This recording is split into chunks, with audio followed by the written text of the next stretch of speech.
ছি ছি, আপনি এত খারাপ? আপনার লজ্জা করে না আমাকে উলঙ্গ অবস্থায় দেখতেছেন? না, আমার লজ্জা নেই। আপনাকে দেখে আমার খুব ভালোই লাগতেছে। কি বললেন আপনি? আশ্চর্য, আমি আমার বউকে দেখব না তো কাকে দেখব? হ্যাঁ, কিসের বউ হয়? আমি এই বিয়ে মানি না, বুঝেছেন? আমার বিএফ আছে। বয়ফ্রেন্ড আছে তো আমাকে কেন বিয়ে করেছেন? হ্যাঁ, আমার জীবন নিয়ে খেলা করার জন্যে? চিন্তা করবেন না, আমি 3 মাস পরে আপনাকে ডিভোর্স দিয়ে চলে যাব নিজেই। এখন আমাকে পোশাক পরতে দেন আর সরে বসুন আপনি।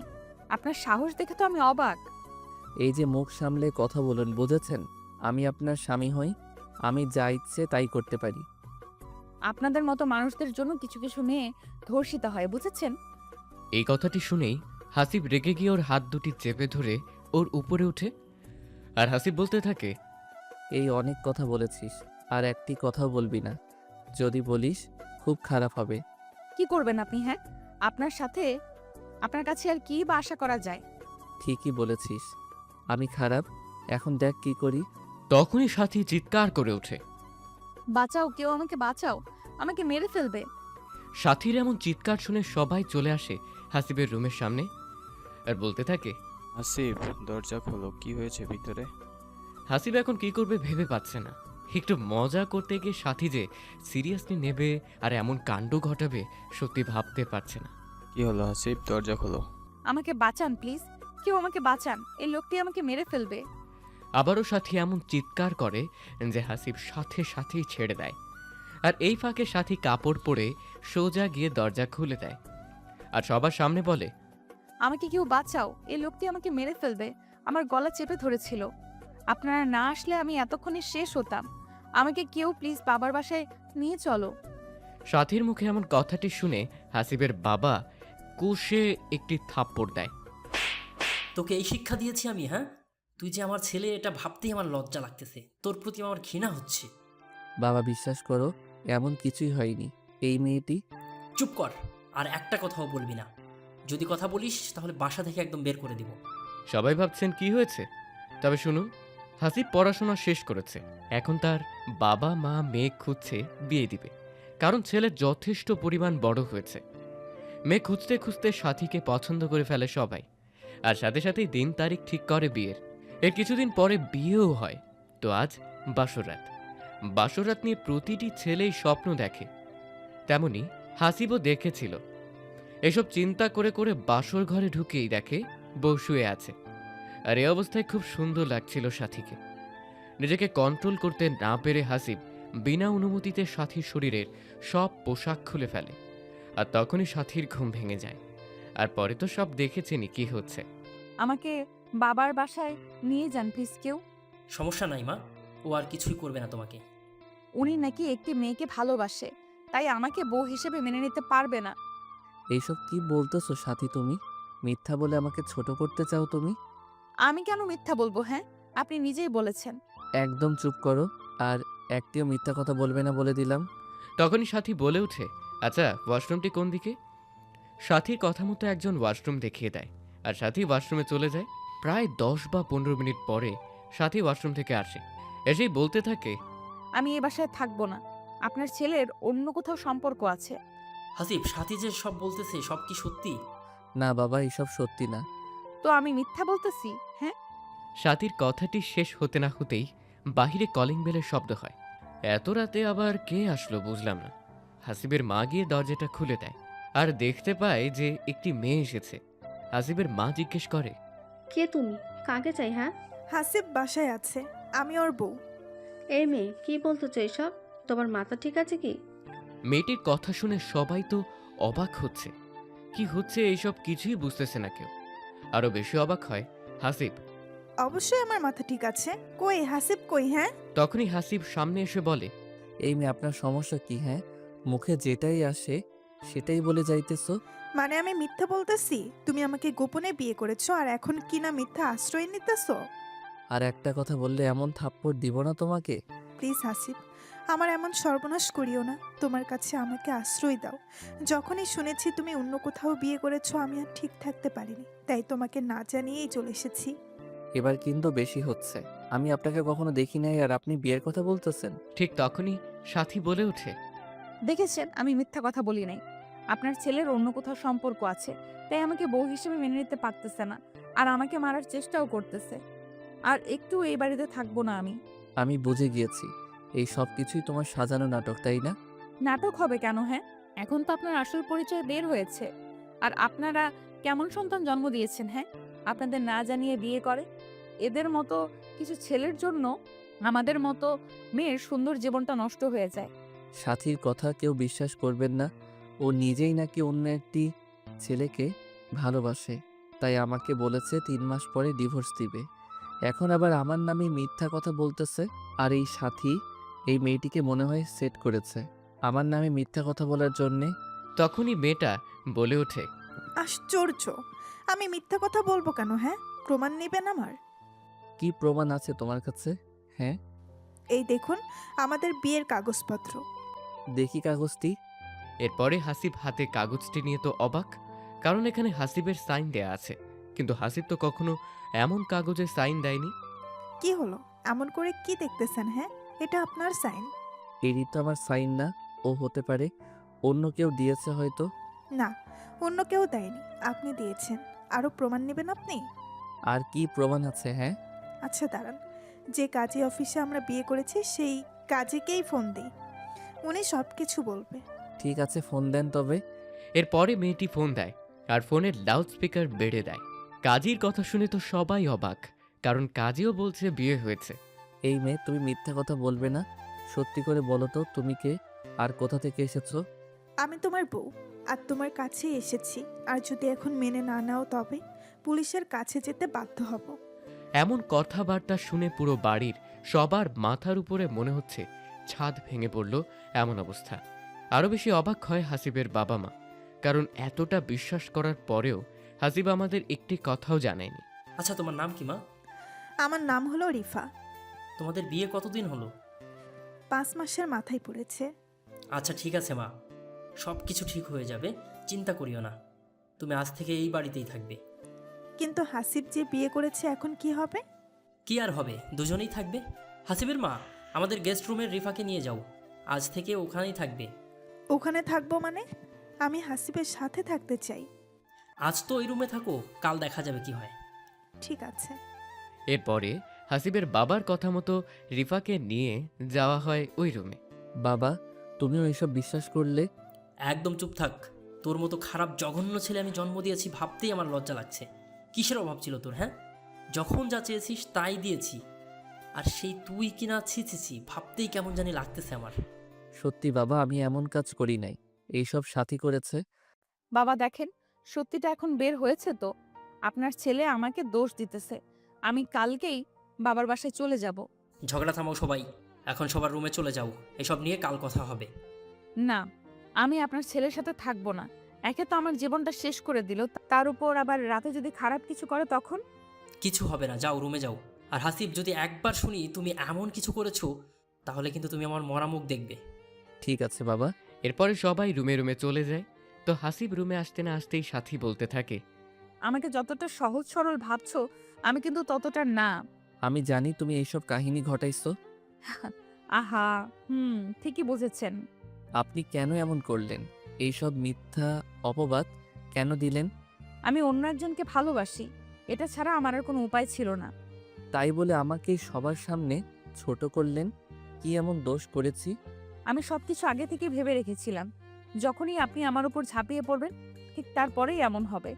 রিফা আপনার কে হয়? ও আমার বান্ধবী। আর একটি কথা বলতে চাই, সেটা হলো আমার স্বাক্ষর কোথায় পেলেন? একদিনে দেখি সব কিছু জানতে চান, আস্তে আস্তে সব জানবেন 3 মাসে। ও আপনি যে কতটা খারাপ সেটা বুঝে গেছি। দোয়া করি যার জন্য এমন কাজ করেছেন সেই যেন আপনাকে ছেড়ে না যায়। এত কথা ভালো লাগে না, চুপ থাকেন। কথাটি বলতে না বলতেই সাথীর ফোনে রিংটং বেজে ওঠে, আর সাথে সাথেই ফোনটি রিসিভ করে সাথী বলতে থাকে, জান, তোমার প্ল্যান অনুযায়ী সব কাজ হয়েছে। এখন শুধুমাত্র 3টা মাস অপেক্ষা করো, তারপরে তোমার কাছে চলে যাব। জানো, এই পরিবারের সবগুলাই বোকা, একটু কষ্ট হয়নি। এই কথাটি হাসিব শোনার সাথে সাথেই সাথীকে এমন ভাবে। ঠাস, তোর এত বড় সাহস! তুই কি না আমার পরিবারের লোককে বোকা বলিস? ওরা তোকে সম্মান করেছে, বুঝেছিস? তুই আমাকে থাপ্পড় দিলি? এত বড় সাহস তোর? হ্যাঁ, আবার কি চিৎকার করব? সেটা তোর ব্যাপার, তুই কি করবি না করবি। তোর মতো রাস্তার মেয়ে, বেশ্যা, এইগুলো ছাড়া আর কি বা পারবে করতে। এই মুখ সামলে কথা বল। চুপ করে ঘুম যাবে এদব মেয়ে কোথাকার। লজ্জা করে না বিবাহিত স্বামীর সামনে পরপুরুষের সাথে কথা বলিস? কেন জ্বলতেছে নাকি? আর তোর মতো খ্যাত ছেলেকে আমি স্বামী হিসেবে মানবো, এটা কেমনে ভাবলি? হ্যাঁ, আহা হা হা হা। হাসিস কেন? হ্যাঁ, একদিন দেখবি এই খ্যাত ছেলেটার কাছেই ফিরে আসতে হবে তোকে, কিন্তু তখন আর পাবি না। হুম, এইসব স্বপ্ন দেখতে থাক। এমন ঝগড়া করে দুজনে ঘুমিয়ে পড়ে, কারণ অনেক রাত হয়েছে। তাতেই আবার আজ বিয়ে হয়েছে, অনেক ক্লান্ত। পরের দিন সকালবেলা উঠে দেখে রিফা সব কাজ করছে বাসার। এটা দেখে তো সবাই অবাক, বিশেষ করে হাসিব আরও বেশি অবাক হয়। তখনই হাসিব জিজ্ঞেস করে, এই আপনি কি করতেছেন এইসব? হ্যাঁ, কি করি জানো না? বিয়ে হয়েছে, শ্বশুর বাড়িতে এসেছি, কাজ তো করতেই হবে, তাই কাজ করতেছি। বাহ, ভালোই নাটক করতে পারো। কিসের নাটক করি আমি? হ্যাঁ, সেটা আপনি ভালো জানেন কি নাটক করতেছেন। ওভার অ্যাক্টিং বেশি হচ্ছে আমার মনে হয়। এই তুই চুপ কর হাসিব। বাবা, তুমি জানো না এই মেয়েটি নাটক করতেছে? আর একটি কথাও বলবি না। বিয়ে যখন চুপ করে করেছিস তখন মনে ছিল না, এখন এই সব করতেছিস। এই মেয়ে কে? এই মেয়েকে আমি সত্যি বিয়ে করি নাই। সেটা তো কাল দেখলামই। এখন বিয়ে যখন করেছিস তখন দুইটা মেয়ে নিয়েই সংসার করতে হবে। তখনই সাথী বলে ওঠে, এটা অসম্ভব। আমাকে মাফ করে দিও মা, আমি জানতাম না হাসিব এমন একটি কাজ ঘটাবে। কি বলবি বল, আমার কাজ আছে হাসিব। তখনই এটা নিয়ে একটু ঝগড়া হয় সাথী ও রিফার মধ্যে। এদিকে হাসিব বুঝতেছে না কি হচ্ছে এইসব, কারণ হলো এরা তো দুজনে প্ল্যান করে করছে, কিন্তু আবার ঝগড়াও করছে। ব্যাপারটা বুঝলাম না।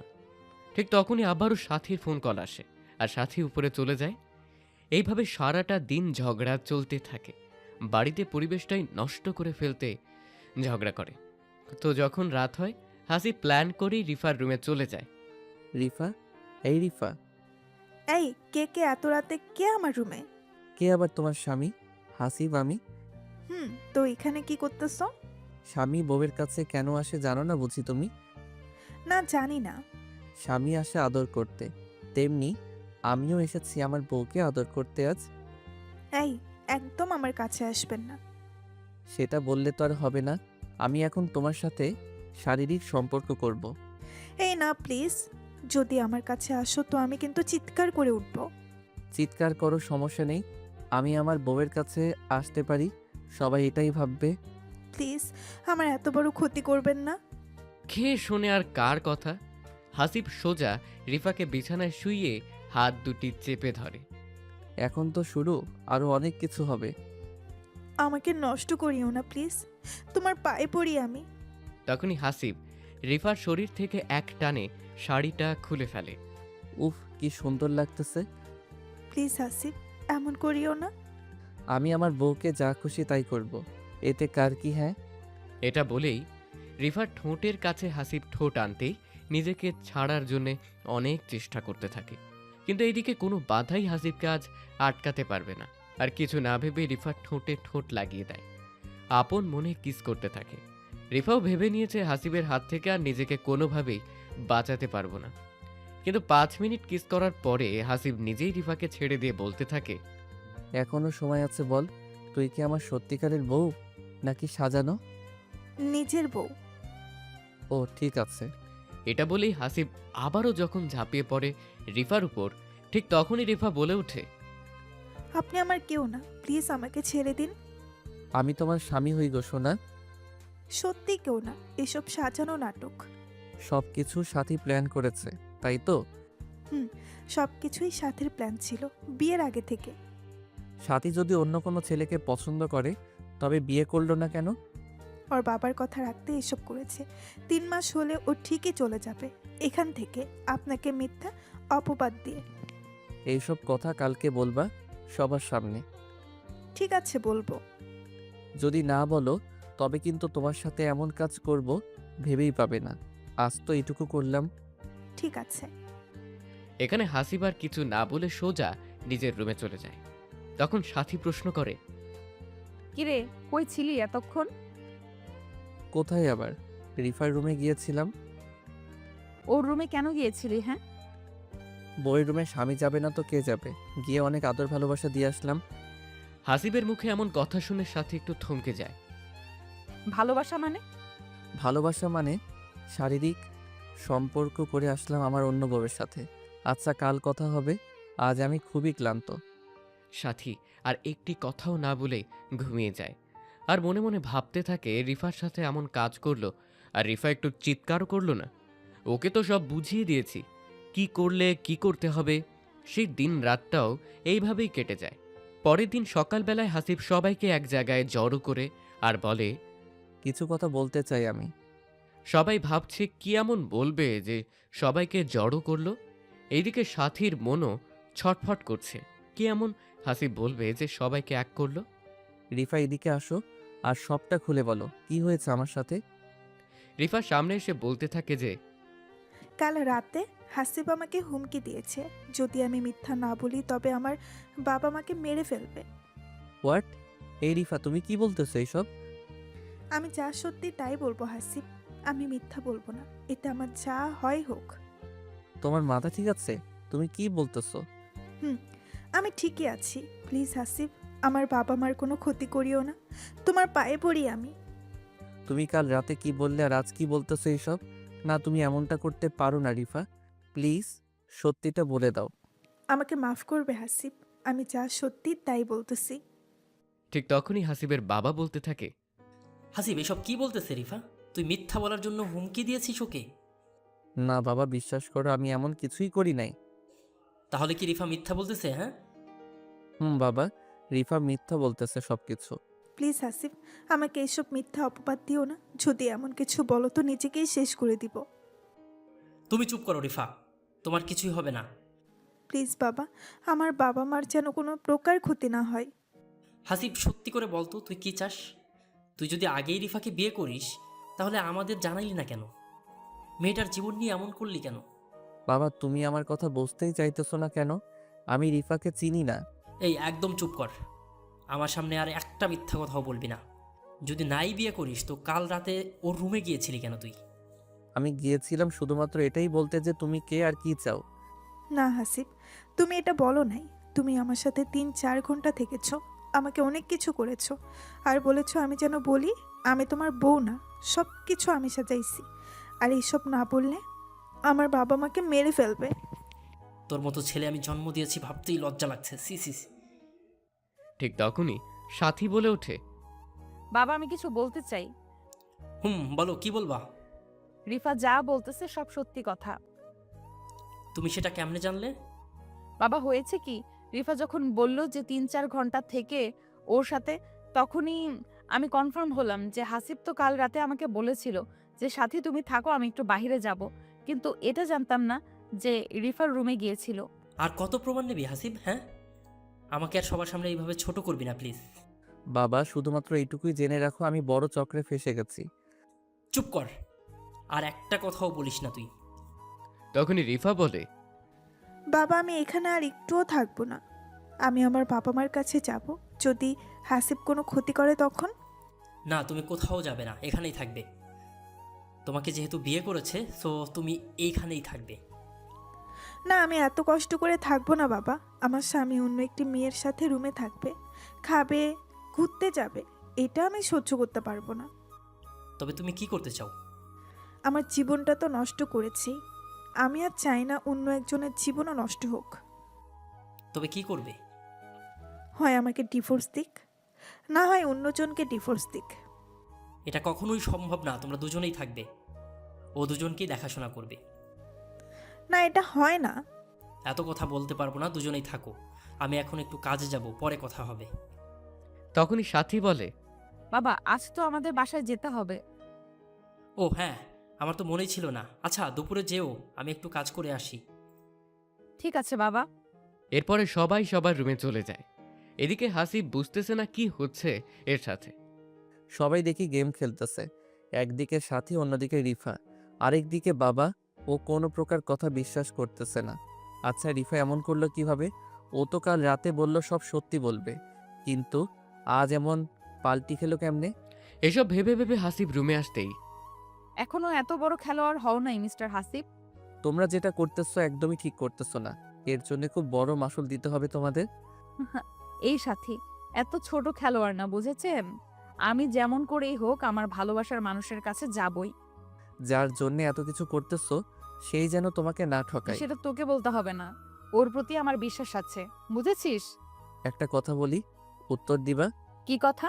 রিফা পাল্টি খেলো কেমনে? হ্যাঁ। জানতেই হবে নাকি? হুম। ওর কাছে ফোন আছে।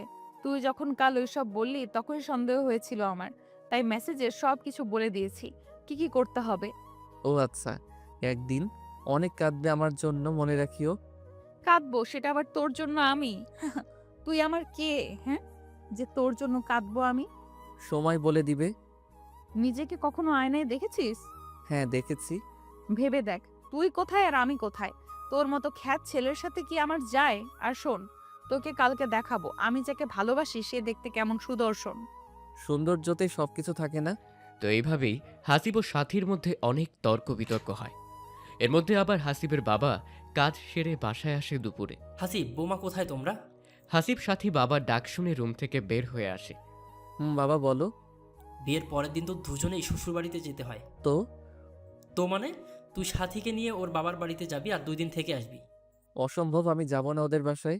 আর একবার বলতো যাবি না? হ্যাঁ আমি যাবই না। তখনই সাথী বলে ওঠে, বাবা দেখেছেন আপনার ছেলে কেমন করে? আমি রুমের ভেতরে কত করে বললাম 2 দিন থেকেই আসবো, কিন্তু ও নাকি যাবে না। হাসিব, তুই যদি না যাস তো অনেক খারাপ কিছু ঘটে যাবে, কিন্তু মনে রাখিস বাবা। বাবার এমন কথায় হাসিবও শেষমেশ রাজি হয়ে যায়। ঠিক বিকেল 5টায় দুজনে গাড়ি নিয়ে বের হয় সাথীর বাবার বাসায় যাবার উদ্দেশ্যে। তখন হাসিবের মাথায় একটাই চিন্তে কাজ করছে, কি থেকে জানি কি হয় আল্লাহ ভালো জানে। এই গাড়িটা থামাও। গাড়ি থামাবো মানে? এই নির্জন রাস্তায়? যা বলেছি তাই কর। তো হাসিবও সাথীর কথা মতো গাড়িটি থামানোর সাথে সাথেই সাথী নেমে পড়ে আর পেছনে দৌড়তে থাকে। এদিকে হাসিবও কিছু না বুঝে সাথীর পিছে পিছে যায় আর গিয়ে দেখতে পায় যে সাথী একটি ছেলের সাথে কথা বলছে। কেমন আছো সবুজ তুমি? তোমাকে ছাড়া কি আমি ভালো থাকতে পারি বলো? এই তো এসেছি তোমার কাছে। তার আগে বলো এইদিকে কোথায় যাচ্ছিলে? আরে কোথাও না, মন খারাপ তাই একটু হাঁটছিলাম। কি ভাগ্য তোমার সাথে দেখা হলো। এটাই হলো আমাদের ভালোবাসার টান। জানো তোমাকে খুব মিস করতেছিলাম, কিছুই ভালো লাগতেছিল না আমার। আমারও একই অবস্থা। তোমাকে ছেড়ে আর কোথাও যাব না সোনা পাখি আমার। সবাই ভাবতেছেন সবুজ লোকটা আবার কে। এখানে সবুজকেই সাথী ভালোবেসেছিল, তাই এত কিছু করেছে হাসিবের সাথে। ঠিক তখনই সবুজ সাথীকে জড়িয়ে ধরে। যখনই ঠোঁটে কিস করতে যাবে সেই সময় হাসিব বলে ওঠে, এই দাঁড়াও ওখানেই। এই আপনি কি আর এখানে কি করতেছেন? আমি কে সেটা সাথীকে বলো আর সাথীকে ছেড়ে দাও। হট, কে এই লোকটি সাথী? ওর সাথেই তো আমার বিয়ে হয়েছে। হা হা হা, তাই নাকি? এ বলছি না সাথীকে ছেড়ে দে। যদি ফেরে না দেই কি করবি? কথাটি শোনা মাত্রই হাসিব গিয়ে সবুজের শার্টের কলার ধরে বলতে থাকে, তুই আমার সামনে আমার বউয়ের গায়ে হাত দিস? এত বড় সাহস তোর? হ্যাঁ। এটা বলে সবুজকে মারতে থাকে। আর এইদিকে সাথী তো অবাক হয়ে তাকিয়ে থাকে, কারণ হাসিবকে বোকা মনে করেছিল আর ওই নাকি সবুজকে এমন করে মারছে। এই ছাড়ো দুজনে প্লিজ। ঠিক তখনই হাসিব সাথীকেও খুব জোরেই একটি থাপ্পড় দেয়। ঠাস ঠাস। এখান থেকে সরে যা। বলেই আবারও সবুজকে মারতে থাকে। ঠিক তখন একটি গাড়ি এসে থামে আর গাড়ি থেকে একটি সুন্দরী মেয়ে নেমেই বলতে থাকে, এই সবুজ, এই তুমি এখানে কি করতেছো? হ্যাঁ, তোমার জন্য আমি কত সময় ধরে অপেক্ষা করতেছি রেস্টুরেন্টে, আর তুমি মারামারি লাগিয়েছো এখানে? এরপরে অনেক জোড়াজুড়ির পরে হাসিব ছেড়ে দেয় সবুজকে। এর মধ্যেই সাথী প্রশ্ন করে বসে, এই মেয়ে তুমি কে? আগে তো কখনো দেখি নাই সবুজের সাথে। আমি কে সেটা আপনাকে কেন বলতে যাব? হ্যাঁ, আর আপনি আমাকে প্রশ্ন করার কে? কেন উত্তর দিলে কি হবে? আমি হলাম সবুজের হবু বউ। কথাটি শুনেই সাথী থমকে যায় কিছুক্ষণের জন্য। কি বলেছিলাম না তোমার রূপবতী বয়ফ্রেন্ড একদিন তোমাকে এমন সারপ্রাইজ দিবে, ভাবতেই পারবে না। এই সবুজ, এই মেয়েটি যা বলতেছে সব কি সত্যি কথা? হ্যাঁ সত্যি কথা, ও আমার হবু বউ। না আমি বিশ্বাস করি না, এটা হতেই পারে না। তুমি শুধুমাত্র আমার। সরি সাথী, আমার পরিবারে কেউ তোমাকে মেনে নেবে না, কারণ তুমি বিবাহিত মেয়ে। আর তোমার স্বামী তোমাকে কত কি করেছে না করেছে। কথাটি বলার সাথে সাথেই এত বড় কথাটি বলতে পারলি তুই আমাকে? জানিস কত ভালোবাসি তোকে আমি। সরি সাথী। তখনই মেয়েটি বলে ওঠে, সবুজ, তুমি এইসব মেয়েদের সাথে কথা বলো? ছি, এদের পরিবেশ দেখছো? কি খ্যাত মেয়ে! এটা বলেই মেয়েটি সবুজের হাত ধরে টেনে নিয়ে যায়। সবুজ চলে যাচ্ছে, ঠিক তখনই সাথী দৌড়ে গিয়ে পেছন থেকে জড়িয়ে ধরে সবুজকে। প্লিজ সবুজ, আমার সাথে এমন করিও না। তোমাকে আমি খুব ভালোবাসি। আমি তোমার সাথে জাস্ট টাইম পাস করেছি। না, আমি বিশ্বাস করি না, তুমি এমন করতেই পারো না। আমি চাইলেও তোমাকে বিয়ে করতে পারবো না সাথী, কারণ তুমি একজন বিবাহিত মহিলা, ডিভোর্সি মহিলা। এইগুলো দেখে কি ভালোবাসা হয় সবুজ? তুমি যে এখনো ভার্জিন আছো, এটার কি কোনো প্রমাণ আছে কি? হ্যাঁ, হ্যাঁ, আমি 100% ভার্জিন আছি এখনো। সবাই একই কথা বলবে, বুঝছো? তুমি আমাকে বিশ্বাস করো না সবুজ? এই 2-3 দিনেই এত চেঞ্জ হয়েছো তুমি। এত কথা বলতে পারবো না। আমার যা বলার ছিল আমি তোমাকে সবটা বলে দিয়েছি। ঠিক তখনই মেয়েটি বলে ওঠে, চলো আমার সাথে। তুমি যদি আর 1 মিনিট এখানে থাকো তো আমি নিজেই চলে যাব। এইসব খ্যাত মেয়ের সাথে তোমার কিসের এত কথা? কিসের সম্পর্ক, হ্যাঁ? আরে না, চলো তুমি। এটা বলেই সবুজ মেয়েটির সাথে গাড়িতে উঠে চলে যায়। কিন্তু এইদিকে সবুজের এমন আচরণ ব্যবহারে সাথী ভীষণ পরিমাণে শর্ট খায়। ভাবতেই পারিনি সবুজ এমন কাজ করবে। এটা ভেবেই কান্না করতে থাকে। কান্না করে লাভ নেই, আল্লাহ ছাড় দেয় কিন্তু ছেড়ে দেয় না। বাই দ্য ওয়ে, আপনি কি এখন এমন কান্না করতে থাকবেন নাকি যাবেন? অন্যথায় যদি না যান তবে আমি বাসায় চলে যাব। আসিফের এমন কথা শুনে সাথী কি উত্তর দিবে ভেবে পাচ্ছে না। শুধুমাত্র হ্যাঁ সূচক কথাটি বলেই সাথী গাড়িতে উঠে বসে। প্রায় 1 ঘন্টা পরে সাথীদের বাসায় পৌঁছায় হাসিব। বাসায় আসার সাথে সাথেই সাথীর ছোট বোনেরা বলতে থাকে, দুলা ভাই কেমন আছেন? বাসরাত কেমন কাটলো? বিড়াল মারতে পেরেছেন কি? দেখে তো মনে হচ্ছে অনেক কিছুই করেছেন। ঠিক তখনই সাথীর মা এসে বলে, ওই তোরা থামবি কি? দেখতেছিস এই মাত্র আসলো আর তোরা শুরু করে দিয়েছিস পেঁচাল। বাবা চলো রুমে, চলো তোমরা দুজনে। এটা বলেই হাসিবকে একটি রুমে নিয়ে আসা হলো। বাবা এটা সাথীরই রুম, সাথী যাবার পরে থেকে পড়ে আছে। ও আচ্ছা। ঠিক আছে বাবা, তোমরা ফ্রেশ হয়ে নিচে আসো, আমরা খাবার রেডি করছি। এটা বলেই সাথীর মা চলে যায়। এদিকে সাথী এতটাই কষ্ট পেয়েছে কোনো প্রকার কথা বলছে না। ঠিক তখনই হাসিব লক্ষ্য করে যে সাথীর ঠোঁট থেকে রক্ত বের হচ্ছে।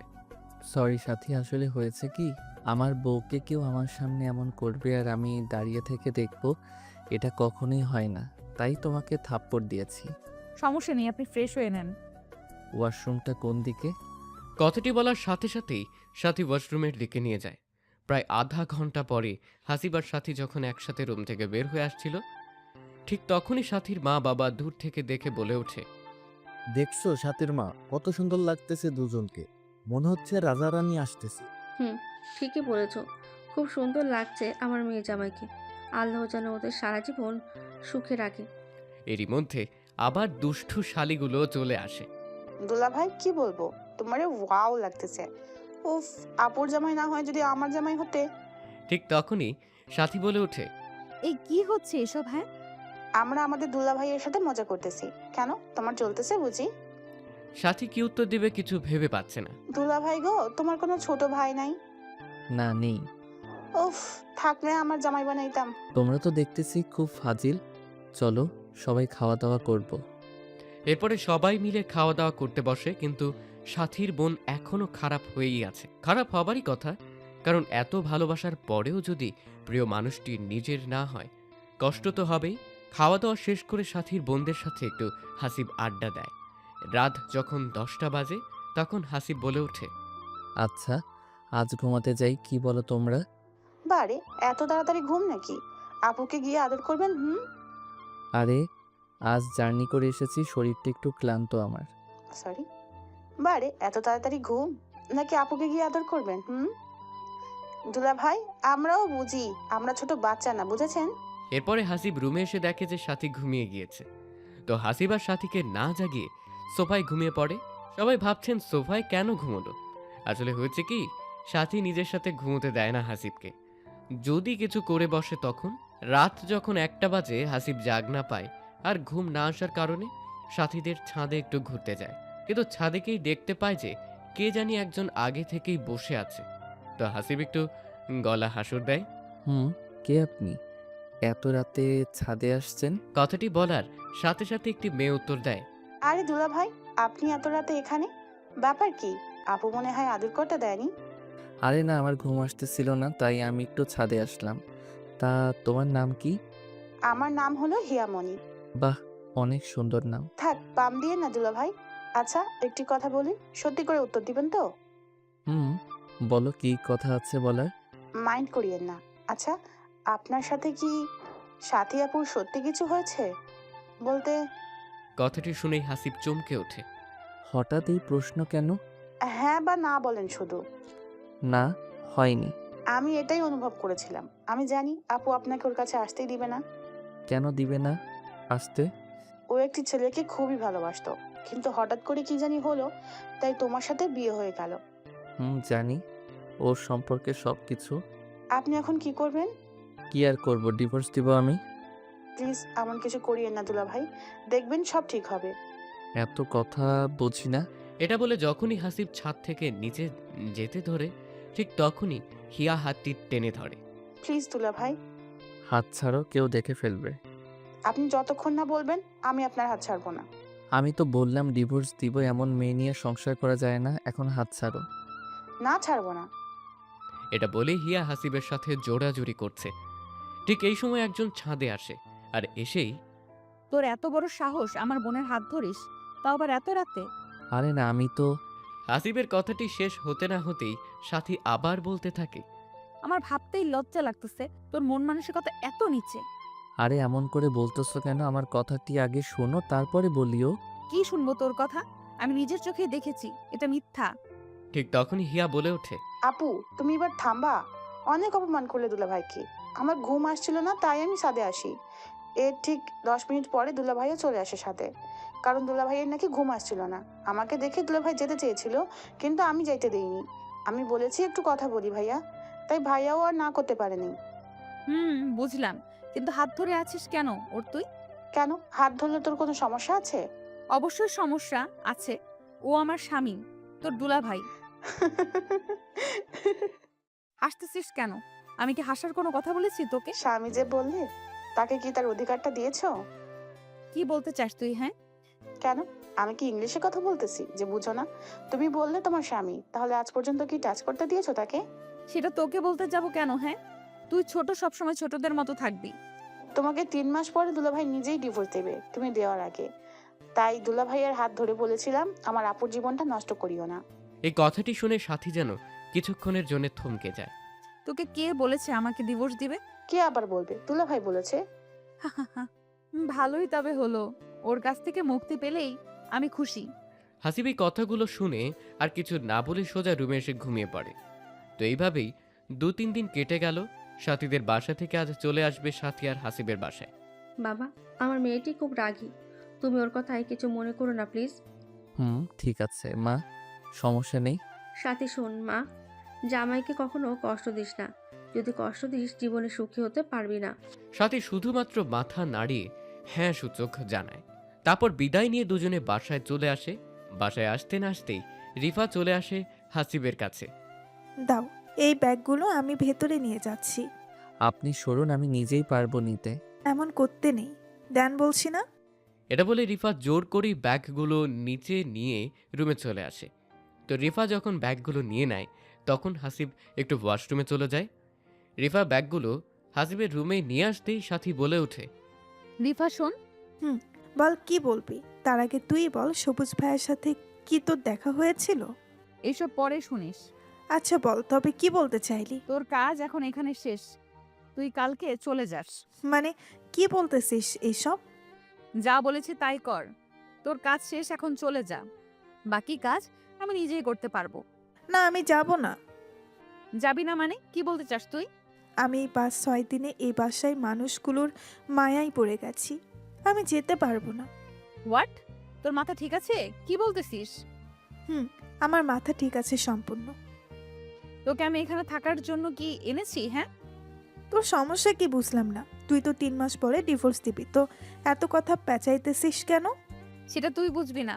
আমি যাইতে পারবো না। আর তুমি হাসিবকে ডিভোর্স দিলে আমি কোনো না কোনোভাবেই হাসিবের মনে জায়গা করে নিয়ে কোনো না কোনোভাবেই বিয়ে করে নেব, আর চিরকাল এখানেই থাকবো। মাথা গরম করিস না আমার। রিফা তোকে যা বলেছে তাই কর, না হলে খুব খারাপ হবে বলে দিলাম। যা ইচ্ছে করতে পারিস তুই। তুই যে হাসিবের বউ না এইসব বলে দেব কিন্তু। বলে দেখ তারপর কি হয় তোর আবার। এটা বলতে না বলতেই হাসিব চলে আসে। এই কি হয়েছে এখানে? হ্যাঁ, চিল্লাচিল্লি করতেছো কেন দুজনেই? জানো হাসিব, সাথী না আমার সাথে খারাপ ব্যবহার করতেছে। আমি শুধুমাত্র বললাম ছোট তোর বাসায় কেমন দিন গেল। একদম মিথ্যা বলবি না বলে দিলাম। তোকে কি এই কথা আমি বলেছি? তো কি বলেছো শুনি একটু। এই, তোমরা দুজন নাটক বন্ধ করবে? তোমরা দুজন কি চাচ্ছ আবার? হ্যাঁ, আমি কিছু চাই না, তোমাকে চাই শুধুমাত্র। লজ্জা কর না? অন্যজনের স্বামীকে নিজের স্বামী ভাবিস? কথাটি শেষ হতে না হতেই এত বড় সাহস তোর, এই কথা বলিস? আমি সব প্রমাণ দিয়েই এই বাসায় এসেছি। এদিকে সাথী ভাবতেই পারছে না এমনভাবে থাপ্পড় দিবে রিফা। সাথী যখন ঘুরে আবার রিফাকে থাপ্পড় দিতে যাবে, ঠিক সেই টাইমে হাসিব হাতটি ধরে ফেলে। অনেক হয়েছে তোমাদের নাটক, এখন বন্ধ করো এইসব। রিফা, আপনি আপনার রুমে চলে যান। রিফা হাসিবের কথা মতো রুমে চলে আসে, কিন্তু এইদিকে আবার সাথীও ভাবতেই পারছে না এমন একটা সময় আসবে যে সময় রিফা এমন পাল্টি খাবে। এখন শুধুমাত্র হাসিবের মাথায় একটি চিন্তা, সাথী করে কবে ডিভোর্স দেবে আর কবে এইসব থেকে মুক্তি পাবে। এমন সময় কান্নাকাটির আওয়াজ শুনতে পায় হাসিব। তাই রুম থেকে বেরিয়ে আসে, এসে দেখে রিফা কান্না করছে। কি হয়েছে মা তোমার? কান্নাকাটি করতেছো কেন? বাবা, আমি চাই হাসিব আজ থেকে আমার সাথে থাকবে। কিন্তু ও যদি তোমার কোনো ক্ষতি করে? আমার বিশ্বাস কোনো ক্ষতি করবে না। কি হয়েছে এখানে? এত কান্নাকাটি কেন শুনি? এত কিছু বলতে হবে না, আজ থেকে 1 সপ্তাহ রিফার সাথে থাকবি, কথা মনে থাকে যেন। কিন্তু বাবা। কোনো কিন্তু নেই, আমার কথাই শেষ কথা। ঠিক আছে। রাত যখন 9টা বাজে, বাবার কথা মতো হাসিব রিফার রুমে আসে। রুমে আসতে না আসতেই রিফা হাসিবকে জড়িয়ে ধরে। এই কি করতেছেন? ছাড়েন আমাকে। ছাড়ার জন্য কি এনেছি রুমে তোমাকে? এই রূপ যৌবন তোমার চোখে কি পড়ে না? শুধু সারাটা দিন সাথে সাথেই থাক। আমিও তো তোমার বউ নাকি? আপনি কি বলতেছেন এইসব? আশ্চর্য হবার কি আছে শুনি? আমি তো আপনারই স্ত্রী হই। নাটক বন্ধ করুন আর আমাকে ছেড়ে দিন, না হলে চিল্লাচিল্লি করব। চিৎকার করে কোনো লাভ নেই। আপনি কি চাচ্ছেন? হ্যাঁ, আমি চাইতেছি তুমি আমাকে একটি বেবি এনে দাও। হোয়াট? আমি তোমার সন্তানের মা হতে চাই। আবার আমাকে ফান্দে ফেলানোর নাটক শুরু করে দিয়েছেন। না, সত্যি সত্যি আমি মা হতে চাই। একদম চুপ করেন। আপনাকে কি আমি বিয়ে করেছি যে আপনাকে গর্ভবতী বানাবো? হ্যাঁ, প্লিজ হাসিব, প্লিজ। আমি তোমাকে সত্যি অনেক ভালোবাসি, বিশ্বাস করো। বিশ্বাস শব্দটা তো মরেই গেছে। ঠিক তখনই রিফা ওয়ালড্রপের উপর থেকে কোরআন শরীফ এনে বলছে। এই যে দেখো, কোরআন শুয়ে বলতেছি। হাসিব, আমি তোমাকে সত্যি অনেক ভালোবাসি। এটা দেখে হাসিবও একটু আশ্চর্য হয় আর ভাবতে থাকে কি হচ্ছে এইসব। কিন্তু আমাকে কেন ভালোবাসো? জানো, আমি এখানে অভিনয় করতে এসেছি, কিন্তু তোমার পরিবারে এমন ভালোবাসা, স্নেহ, যত্ন পেয়ে আমি তোমার পরিবারের মায়ায় পড়ে গিয়েছি। শুধুমাত্র এর জন্যই কি? না, আরও কারণ আছে। জানো, সাথী তোমাকে ডিভোর্স দিবে 3 মাস পরে, আর সবুজ নামের একটি ছেলেকে বিয়ে করবে। আমাকে এখানে এনেছে যেন তোমাদের সংসারে সমস্যার সৃষ্টি করি, আর বলেছিল তুমি নাকি খুবই খারাপ, তোমার পরিবারের মানুষও খারাপ, তাই 3 মাসের মধ্যে যেন আরও সমস্যার সৃষ্টি হয় আর তুমি ওকে ডিভোর্স দাও। কিন্তু হাসিব, বিশ্বাস করো, আমি এখানে এসে আমি বুঝতে পারি সাথে সব কিছুই ভুল বলেছে, কারণ তোমার পরিবারের মানুষের মতো মানুষ হয় না। আর তুমি এত ভালো একজন মানুষ, যা বলার ভাষা নেই। কি করে তোমাদের আমি কষ্ট দিই, তাই আমি ভেবেছি সাথে চলে গেলে আমি তোমাকে সত্যি সত্যি বিয়ে করে নেব। জানো, সাথী আজ কি বলেছে আমাকে? কি বলেছে? ও বলেছে আমি যেন তোমাকে ছেড়ে যাই, আমার নাকি কাজ শেষ। বিশ্বাস করো হাসিব, আমি তোমাকে ভালোবেসে ফেলেছি। আমি তোমার সাথে সারাটি জীবন থাকতে চাই। কিন্তু প্লিজ, কোনো কিন্তু নাই। তুমি সাথীকে ডিভোর্স দেওয়ার পরেই আমাকে বিয়ে করে নিও। আচ্ছা, আমি ভেবে দেখব। দেখিও, কিন্তু আমার তোমাকেই চাই হাসিব। আচ্ছা, তুমিও যদি সেই দিনের মতো পরে পাল্টি খাও তখন? এই যে কোরআন শুয়ে কথা দিলাম, কখনোই পাল্টি খাবো না। বিশ্বাস করেছি। এখন কুরআন রেখে আসো। হাসিবের কথা মতো রিফাও কুরআন রেখে আসে। আজ মনে হয় বৃষ্টি নামবে, চলো না ব্যালকনিতে যাই একটু। হাসিবও কিছু না ভেবেই চলে আসে রিফার সাথে। ব্যালকনিতে আসার সাথে সাথেই হাসিব ও রিফা দেখতে পায় যে সাথী ও ওর রুমের ব্যালকনিতে এসেছে। সবাই ভাবছেন এটা আবার কেমন করে। সেটা হলো রিফার রুমটি আর সাথীর রুমটি, দুটো রুমের তফাৎ তাই একই লাইনে ব্যালকনি থাকার কারণে সবটা দেখা যাচ্ছিল। ওফ, আসো, বৃষ্টি আসবে, কি যে ভালো লাগতেছে। তাই নাকি? বৃষ্টি খুব ভালো লাগে তোমার? অনেক ভালো লাগতো, কিন্তু কখন জানি বৃষ্টি আসবে আল্লাহই ভালো জানেন। একটু অপেক্ষা করো, বৃষ্টি আসবে দেখিও। ঠিক তখনই কথাটি শেষ হতে না হতেই বিদ্যুৎ চমকে ওঠে, আর সাথে সাথে রিফা হাসিবকে জড়িয়ে ধরে। হাসিব কি করবে বুঝতে পারছে না। এরই মধ্যে আবার বৃষ্টিও আসলো। এই ভিতরে চলো, বৃষ্টি পড়তেছে। না, যাব না, তোমাকে জড়িয়ে ধরে এখানেই থাকবো আর বৃষ্টি উপভোগ করব। আরে না, বললাম না ভিতরে চলো। এটা বলেই হাসিব একটু সাথীর ব্যালকনির দিকে তাকাতেই অবাক হয়, কারণ সাথী সব কিছু দেখেছে। এমন করো কেন? বললাম না যাব না, আজ দুজনে এখানেই গল্প করব। সাথী কিন্তু সবকিছু দেখতেছে, বুঝছো? দেখুক, তাতে আমার কি? আরে ও কি মনে করবে বলো? কি মনে করবে আবার? এটা বলেই রিফা হাসিবের মুখের কাছে ঠোঁট দুটি নিয়ে যায়। এই কি করতেছো? তোমার ঠোঁটের ছোঁয়া পেতে চাই হাসিব। এখন না, আর এইসব বিয়ের আগে পাপ, বুঝেছো? বাবা, তাই বুঝি। তবে সেই দিন রাতে তোমার পাপের কথা মনে ছিল না? এটার শোনার পরে হাসিব মনে মনে বলতে থাকে, এই রে ধরাটা খাইলাম বুঝি আমি। ওই, মনে মনে কি বিড়বিড় করতেছ? কই কিছু না তো। হাসিবের কথাটি শেষ হতে না হতেই রিফা হাসিবের ঠোঁট দুটি নিজের করে নেয়। এই কি করছো, ছাড়ো। সাথী কিন্তু দেখতেছে। দেখুক, চুপ থাকো তো। এবার হাসিবও কিছু না ভেবেই রিফার সাথে কিছু করতে রেসপন্স দেয়। দুজনে আপন মনে দুজনের ঠোঁট খাচ্ছে, আর অন্য দিক থেকে সাথী সব কিছুই দেখছে। রিফান এমন পাগলামি দেখে হাসিবার নিজেকে যেন কন্ট্রোল করতেই পারছে না।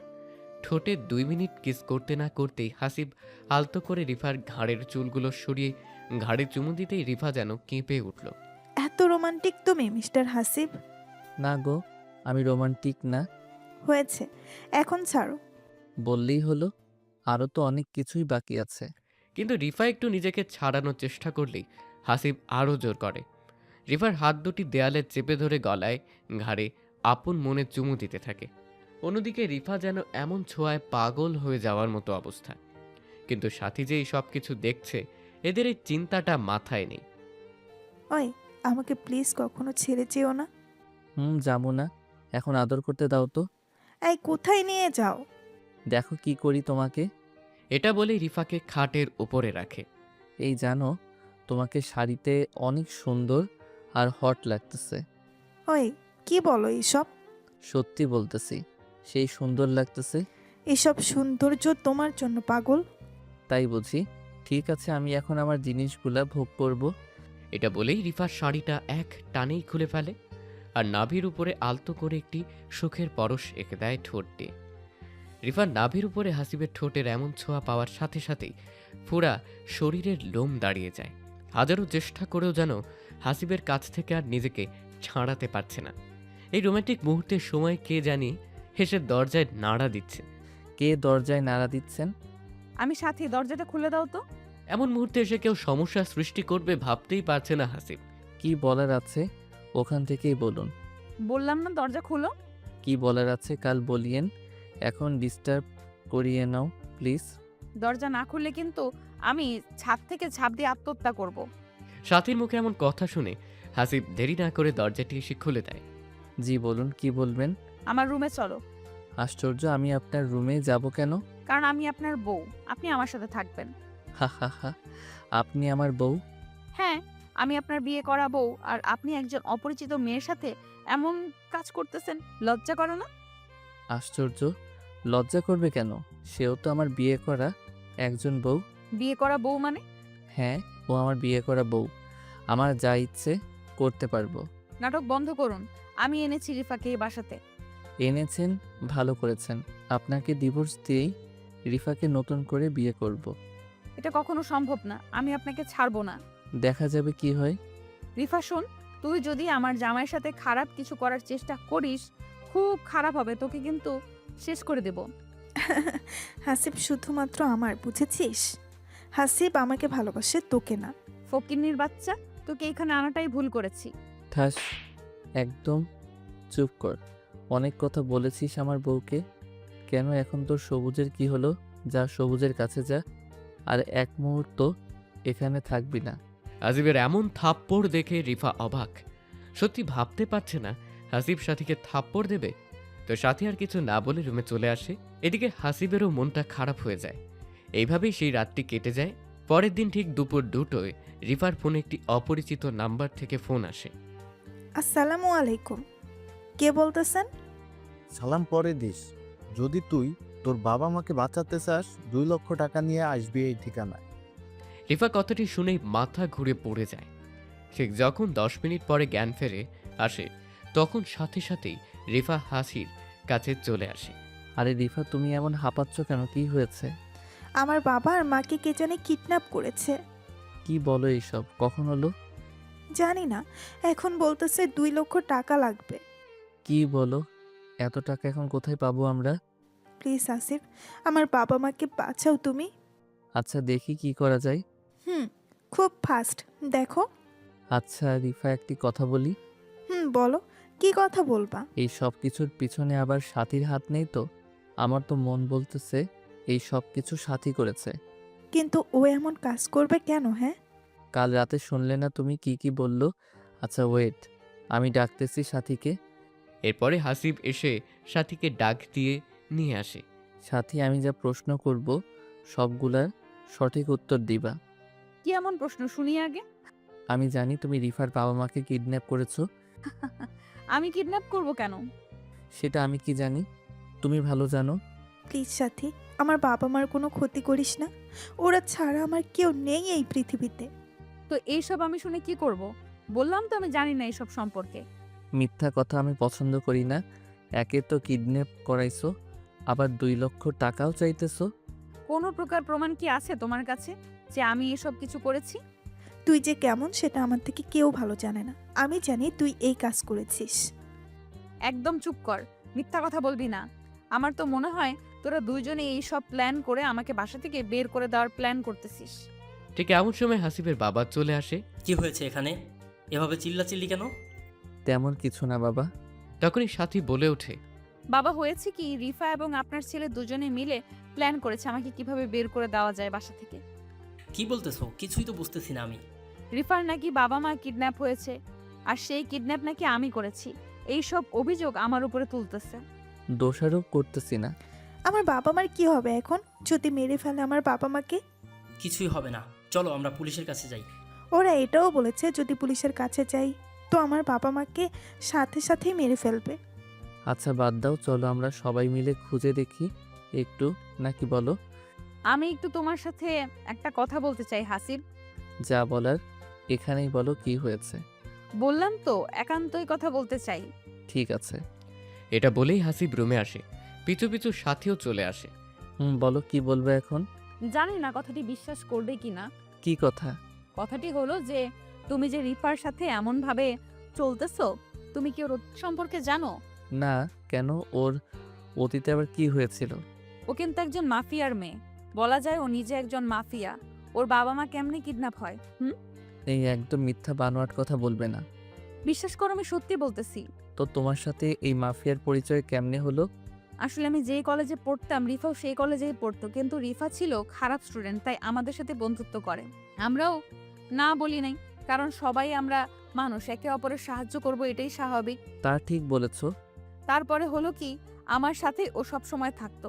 একসময় দুজনে বেস্ট ফ্রেন্ড হয়ে আমরা একদিন কলেজ শেষে ঘুরতেছি, ঠিক সেই সময় কিছু ছেলে আসে, এসে আমাদের ডিস্টার্ব করতে থাকে। অনেক বোঝাই কিন্তু বোঝে না। ঠিক তখনই রিফা আমাকে ওর ব্যাগটি দিয়ে বলে, তুমি বসো, আমি এদের দেখতেছি। তারপরে কি হলো? তারপরে কি হলো, সবগুলো ছেলেকে এমন ভাবে মারলো, আমি দেখে তো অবাক। আমি তখন ভাবতে থাকি, একটি মেয়ে মানুষ কেমনে এমন ভাবে সবাইকে পিটালো। ছেলেগুলো যখনই চলে যায় আমি রিফাকে জিজ্ঞেস করি, আচ্ছা তোর শরীরে এত শক্তি কই থেকে আসলো রে? সত্যি করে বলবি কিন্তু। থাক, অন্য দিন শুনিস। আজকে বলতে হবে তোকে। তবে শোন, আমি একজন মাফিয়ার মেয়ে, মনে করতে পারিস আমিও মাফিয়া।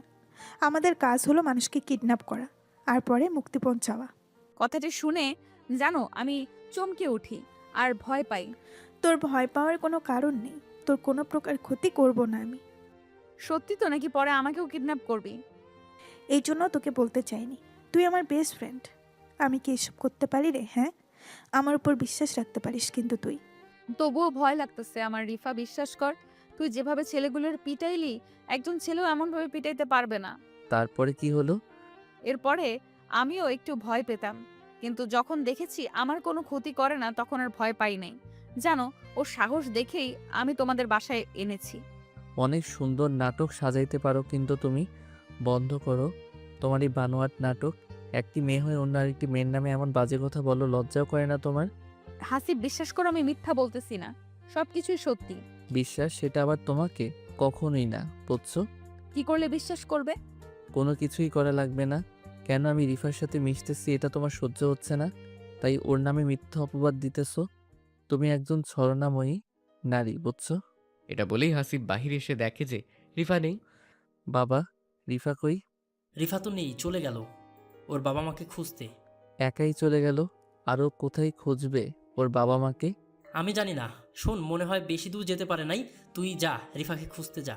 ঠিক আছে বাবা, আমিও যাইতেছি। এটা বলে হাসিবও বেরিয়ে পড়ে রিফাকে খোঁজার উদ্দেশ্যে। রিফাকে খুঁজতে বের হলেও হাসিবের মনে এখন একটু ভয় কাজ করছে, কারণ যদি সাথীর কথা সত্যি হয় তখন কি হবে? একজন রিকশাওয়ালাকে হাসিব প্রশ্ন করছে। আচ্ছা ভাইয়া, এইদিকে কি একটা মেয়ে গিয়েছে? অনেক মেয়েই তো যায়, আপনি কার কথা বলছেন? মেয়েটি একটু লম্বা চিকন করে, তবে ফর্সা অনেক। আর হ্যাঁ, মেয়েটি একটু চিন্তিত ছিল। ওহ মামা, হ্যাঁ হ্যাঁ, এমন একজন মেয়েকে আমি একটু আগে নামিয়ে দিয়ে আসলাম। মেয়েটা খুব চিন্তিত আর বলতেছিল একটু তাড়াতাড়ি করে চালান রিক্সা। কোথায় নামাই দিছো মামা? রংপুর লালবাগে নামাই দিয়ে আসলাম। ও আচ্ছা, আমাকেও নিয়ে চলুন এখনই। এটা বলেই হাসিব রিকশাওয়ালা লোকটির সাথে চলে যায়। প্রায় 4 বা 5 মিনিট পর যখন গন্তব্যস্থানে আসে, এসেই দেখে যে রিফা কিছু ছেলের সাথে কথা বলছে। হাসিব আর কিছু না ভেবে ওর কাছে চলে যায়। রিফা, তুমি এখানে আসলে, আর সেটাও আমাকে না বলে? আরে তুই এখানে? তোমার বাবা মা কিডন্যাপ হয়েছে, আমি আসবো না তো কে আসবে শুনি? ও আচ্ছা, তুমি চলে যাও, আমি ঠিক খুঁজে বের করব। চলে যাব মানে কী সব বলতেছো? আমি চাই না আমার জন্য তোমার পরিবারের কারো কোনো প্রকার ক্ষতি হোক। একদম চুপ করো, আর বলো এই ছেলেগুলাকে, আর তুমি বা কি করতেছো এদের সাথে? আসলে এরা হলো তোমার গ্যাং, তাই তো? গ্যাং মানে? আর মিথ্যা বলবে না, আমি জানি তুমি একজন মাফিয়ার মেয়ে। ও সবটা জেনেই গেছো তবে? সাথী বলেছে। হুম, ও সত্যি বলেছে হাসিব, আমি একজন মাফিয়ার মেয়ে, অনেক খারাপ। আমার কাছে এতদিন লুকাইছো কেন? কারণ যদি আমি বলতাম তুমি আমার সাথে জীবনেও মিশতে না। তাই বলে তুমি এত বড় সত্যিটা লুকাই রেখেছো? প্লিজ হাসিব, আমাকে মাফ করে দিও। আর আমি চাই না আমার জন্য তোমার ক্ষতি হোক। কিন্তু আমি তো তোমার পিছু ছাড়বো না। আর না, তোমার ক্ষতি হবে। হলে হোক, কিন্তু তোমাকে একা যাইতে দিব না। এমন পাগলামি করিও না তো হাসিব, তোমার কিছু হলে তোমার বাবা মার কি হবে? হ্যাঁ, সমস্যা নাই, চলো। এরপরে হাসিবের এমন জোড়াজড়িতে রিফা ওর না করতে পারেনি, তাই বাধ্য হয়ে হাসিবকেও নিয়ে যাইতে চায়। তুমি যাবে, কিন্তু খুব সাবধানে থাকতে হবে। কেন কেন? কারণ ওদের কাছে অনেক অস্ত্র আছে। কি বলো এইসব? ওরা অনেক খারাপ মানুষ। আচ্ছা, তোমাদের কাছে নেই অস্ত্র? আছে, আমাদের কাছেও আছে অনেক। তুমি কি চালাইতে পারো অস্ত্র? পারি। ও আচ্ছা, ঠিক আছে। তোমরা কি জানো তোমার বাবা মা কোথায় আছে এখন? জানি, এখান থেকে 2 কিলোমিটার দূরে একটি পরিত্যক্ত বাড়িতে রেখেছে। আচ্ছা ঠিক আছে, চলো তবে। আমি আবারও বলতেছি, সাবধানে থাকতে হবে তোমাকে। এরপরে হাসিব রিফার কিছু ছেলে সবাই মিলে গন্তব্যস্থানে যায়, কিন্তু গিয়েই দেখে যে পুরো বাড়িতে লোকজন পাহারা দিচ্ছে। প্রায় 15 বা 20 জন লোক হবে। এমন সময় রিফার ফোনে আবার কল আসে। হ্যালো, কোথায় যাইতে হবে এখন আমাদের? ফোনে স্পিকার থাকার কারণে সব শোনা যাচ্ছে। বাড়ির ভিতরে চলে আসো। আর হ্যাঁ, কোনো চালাকি করতে পারবে না। যদি করো তোমার বাবা মাকে শেষ করে দেবো। ঠিক আছে, যাচ্ছি। রিফা, কি হলো? তুমি বাইরে থাকো হাসিব, আর একটি অস্ত্র তোমার কাছে রাখো, কিছু হলে ব্যবহার করবে। আমিও ভিতরে যাব। প্লিজ দয়া করে ভেতরে যেও না, তুমি বাইরে থাকো।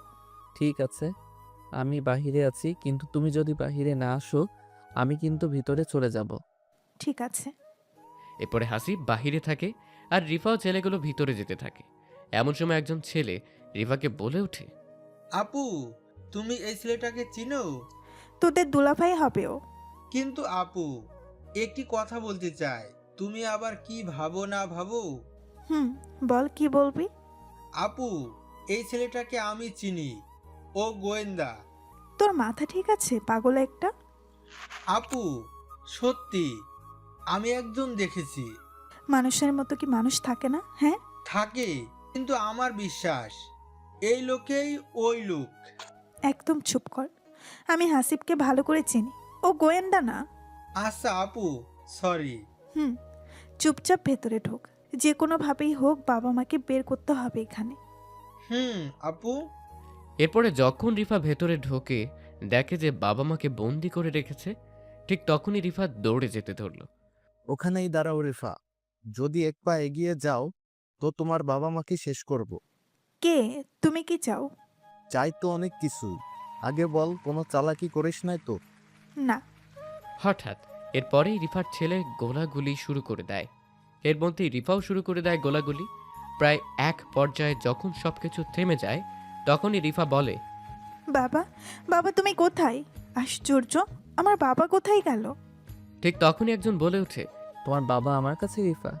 এটা দেখে তো রিফা পুরোই অবাক, কারণ হাসিব কখন ভেতরে আসলো। তুমি এখানে? হাসিব মানে বুঝলাম না, কখন ভেতরে আসলে? আমার কাজেই তো সঠিক সময় সঠিক স্থানে আসা। মানে কি বলতেছো তুমি? কিছুই তো বুঝতেছি না আমি।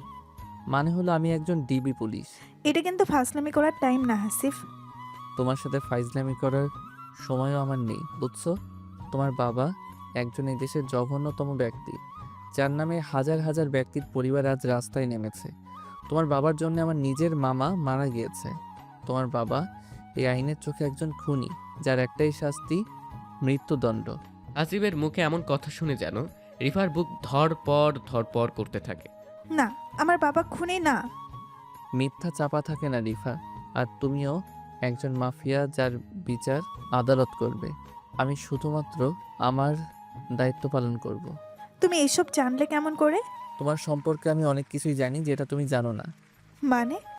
তুমি যেই দিন বউ হয়ে আমার বাসায় আসলে নাটক করতে, সেই দিনই তোমাকে চিনে ফেলেছি আমি। তুমি আমাকে চিনলে কেমনে? তোমার ফটো আগে থেকেই আমার কাছে ছিল, তোমাকে মনে মনে খুঁজতেছিলাম, কিন্তু মেঘনা চাইতেই তুমি বৃষ্টি হয়ে এসেছো। তার মানে তুমি জেনে শুনে আমার সাথে এমন করছো? জি। আমি বিশ্বাস করি না। Has your wish. তার মানে তুমি কি আমাকে ভালোবাসো না? জি না। তোমার মতো একজন মাফিয়ার মেয়েকে আমি কেমনে ভালোবাসবো বলো? ইঁদুর বিলাইয়ের কি কখনো মেল হয় শুনেছো? সেই রকম তুমি ইঁদুর। এত বড় ধোকা, তাও আবার আমার সাথে! এটা কেমনে করলে তুমি হাসিব? সত্যি আমি তোমাকে অনেক ভালোবাসি। হা হা হা। হাসিবের এমন হাসি দেখে সেই ছেলেটা আবার রিফাকে বলতে থাকে, আপু, আমি তোমাকে বলছিলাম না এই ছেলেটাকে আমি আগে দেখেছি। এ একজন পুলিশ। তুমি আমার কথা বিশ্বাস করো নাই। কিচ্ছু হবে না, চুপ থাক তুই। রিফা, রাইফেল সব নিচে রাখো, না হলে আমি তোমার বাবা মাকে গুলি করতে বাধ্য হব। তুমি আমার সাথে এত কিছু করেও বলতেছো আমাকে ভালোবাসো না? এটা ব্যাপার না, কিছু কিছু কাজে এমন করতে হয়। ছি হাসিফ, তুমি এমন করলে। আমি বুঝেছি সাথী তোমাকে আমার সম্পর্কে আরো বেশি কিছু বলেছে। বলেছে। ও অবশ্য বলতে চাইনি। আমি রিফা বলতেছি, আমি ছাড়া তোমার জীবনে কেউ থাকবে না। সাথীকে আমি শেষ করে দিব। এ পেঁচাল বন্ধ করো। আমি এত সহজে ধরা দিব না হাসিব। আমি শুধুমাত্র তোমার জীবনে বউ হয়ে থাকতে চাই। একদম চুপ থাকো বললাম, না হলে তোমার বাবা মা কিন্তু আমার হাতে আছে। থাক। এখানে কিন্তু সাথীর কোনো দোষ নেই। আছে, দোষ অবশ্যই আছে। আমার নামে তোমাকে এত কিছু বলেছে, আমি জানি না। বিশ্বাস করো রিফা, সত্যি বলতেছি। একদম চুপ থাকো। আমি চেয়েছিলাম এসব ছেড়ে দিয়ে একটা নতুন জীবন শুরু করব, কিন্তু সাথী সেটা হতে দিল না। এখানে কোনো দোষ নেই বললাম না? আছে না নেই সেটা আমি ভালো জানি। অনেক বোঝাইছি তোমাকে, এখন কি তুমি নিজেই ধরা দিবা নাকি আমার আসল রূপটা বের করতে হবে সেটা বলো। আমি তো কোনোভাবেই ধরা দিব না সাথীকে শেষ না করা পর্যন্ত। সাথী সব কিছু বলেছে, আর ও আর আমি এসব প্ল্যান করেছি, দেখি তুমি সাথে কি করতে পারো। মানে সাথী তো সবুজকে ভালোবাসতো। বাসতো, কিন্তু ওকে সবুজ ধোকা দিয়েছে, আর সাথীও নিজের ভুলটা বুঝতে পেরেছে। কখন এসব ঘটলো? যাই হোক, বলি তবে সবাইকে। আপনারা তো জানেন সাথীর বোন হিয়া আর হাসিব একদিন রাতে ছাদে বসে কথা বলছিল। সেই দিন কিন্তু সাথী ওদের সব কথা শুনেছিল আর ভাবছিল, সবুজ তো আমাকে ধোকা দিল, কিন্তু এই হাসিব তো কোনো প্রকার ধোকা দেয়নি। সবুজ যদি আমাকে ভুলে নতুন কোনো মেয়েকে নিয়ে থাকতে পারে, তো আমি কেন পারবো না হাসিবকে ভালোবাসে তার সংসার করতে? এটা ভেবেই হাসিবকে সেই রাতে বলে, হিয়া, তুই আর হাসিব কি করতেছিস এত রাতে ছাদে? না আপু, কিছু না, আমার ঘুম আসছিল না তাই ছাদে আসি। কিন্তু একটু পরে দুলাভাইও আসলো তাই গল্প করতেছি। ও আচ্ছা, হাসিব রুমে চলো তো, কথা আছে। অনেকে বলতে পারেন ভাই সেই দিনের রাতের সব কাহিনী কি মিথ্যে ছিল? ভাই, মিথ্যে ছিল। তো সাথীর কথা মতো হাসিবও পিছে পিছে আসে হাসিবের রুমে। সাথী বলো কি বলবা? সরি, আমাকে মাফ করে দিও। আমি আমার ভুল বুঝতে পেরেছি। আমি ভুল মানুষকে ভালোবেসেছিলাম। তোমাকে অনেক কষ্ট দিয়েছি, অপমান করেছি। এটা বলেই পা ধরে কান্না করতে থাকে সাথী। তোমার ভুল বুঝতে পেরেছো, এটাই অনেক। তবে তোমাকে তখন মাফ করব যখন আমার কথার উত্তর দিবা সত্যি সত্যি। বলো কি কথা? রিফা একজন মাফিয়া, ওর বাবা মাও মাফিয়া। কিন্তু তুমি চিনো কেমনে? একসাথেই পড়াশোনা করেছি, ও আমার বান্ধবী হয়। তুমি কি জানতেও মাফিয়া? একটু একটু জানতাম, কিন্তু আমার সাথে ভালো সম্পর্ক ছিল। তুমি জানো আমি একটি অফিসে চাকরি করি, কিন্তু আমি একজন ডিবি পুলিশ। কি বলো তুমি এসব? যা বলছি সব সত্যি। এখন তোমাকে যা বলতেছি বাসায় গিয়ে ঠিক এমন এমন কাজ করবা। রিফাকে বুঝতেই দিবা না। কিন্তু কোনো কিন্তু না, ওদের জন্যে অনেক মানুষের জীবন চলে যাচ্ছে।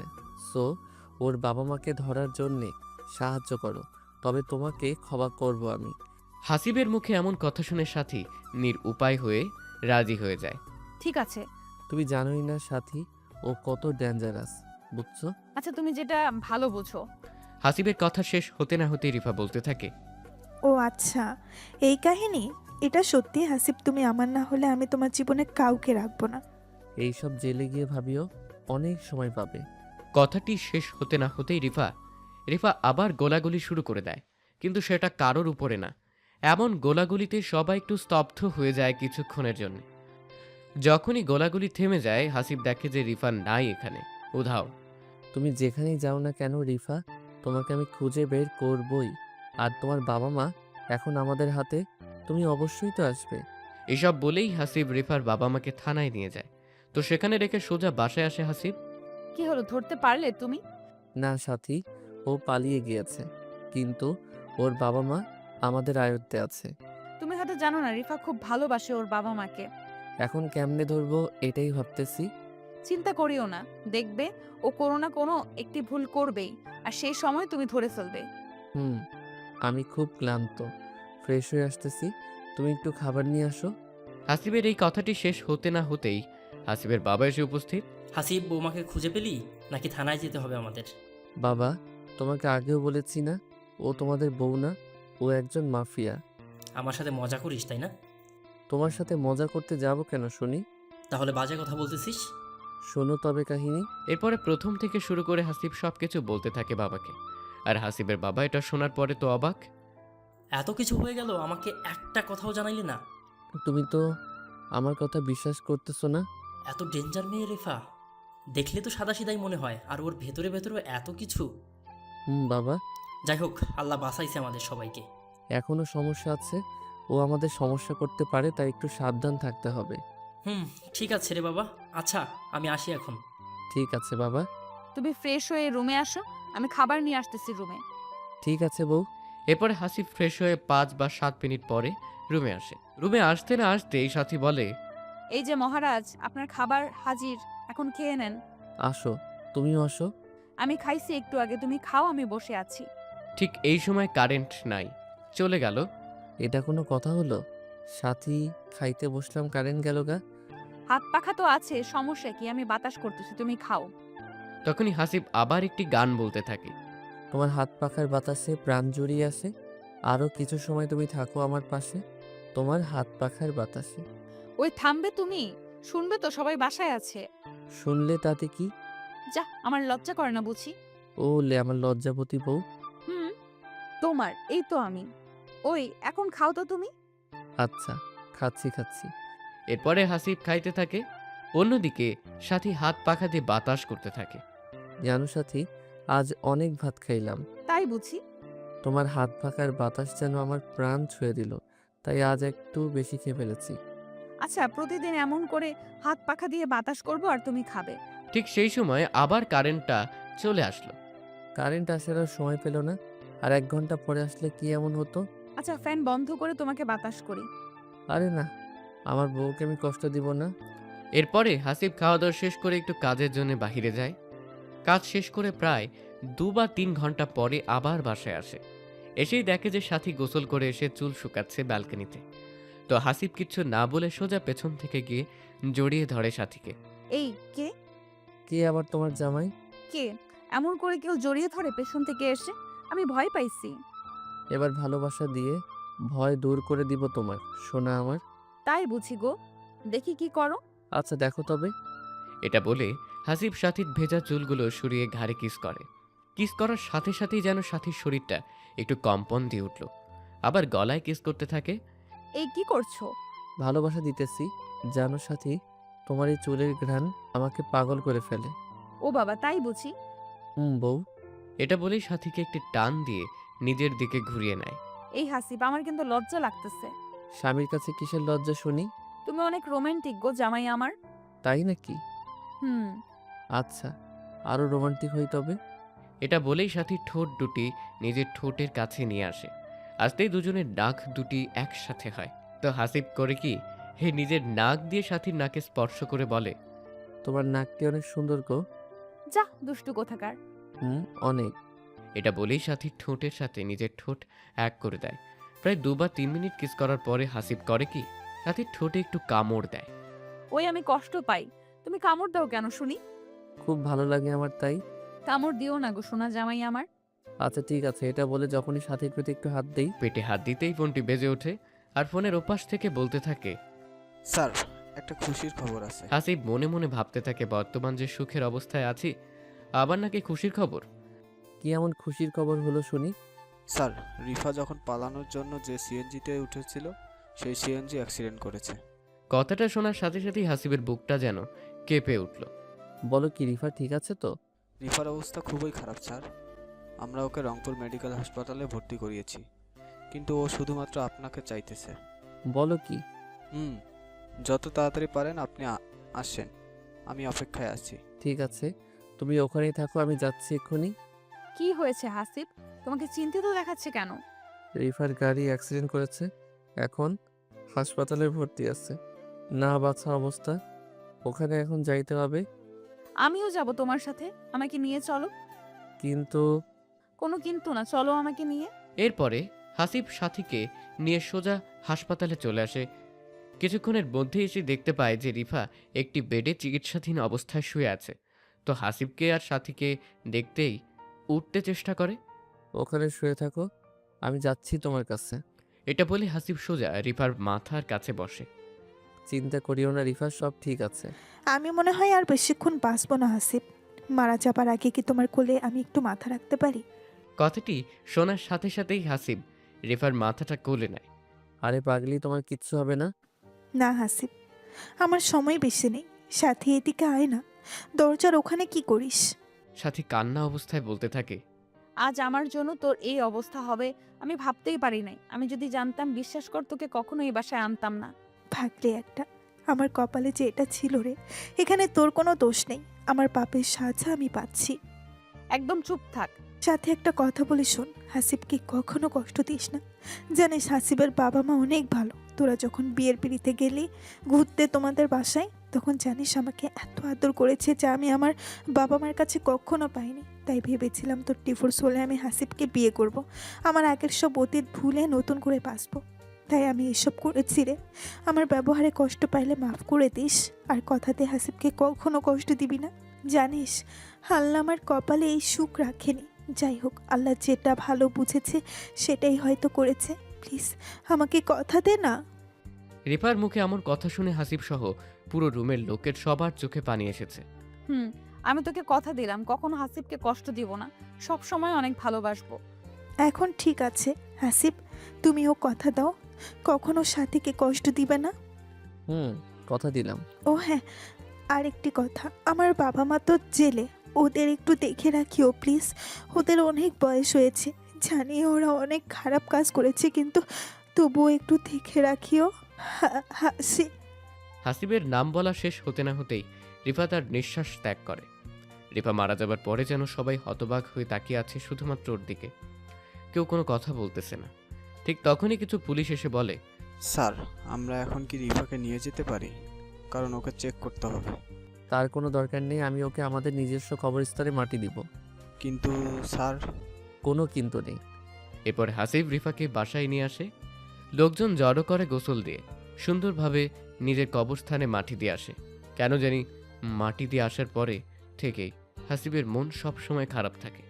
তুমি ইদানিং খুব টেনশন করো, এটা কিন্তু ঠিক না। আমরা তো শুধুমাত্র একটা জিনিসেই বর্তমান করতে পারি, রিফার জন্য, সেটা হলো দোয়া। সাথী ঠিক বলেছ। এরপরে হাসিব ও সাথী দুজনেই সুখে জীবন কাটাতে থাকে। মাঝে মাঝে হাসিব রিফার কবরস্থানে গিয়ে দোয়া করে আসে যাতে রিফাকে আল্লাহ জান্নাত নসিব করে। ধন্যবাদ সবাইকে, ভালো থাকবেন। এটা কাল্পনিক গল্প, কেউ বাস্তবে নেবেন না। আল্লাহ হাফেজ।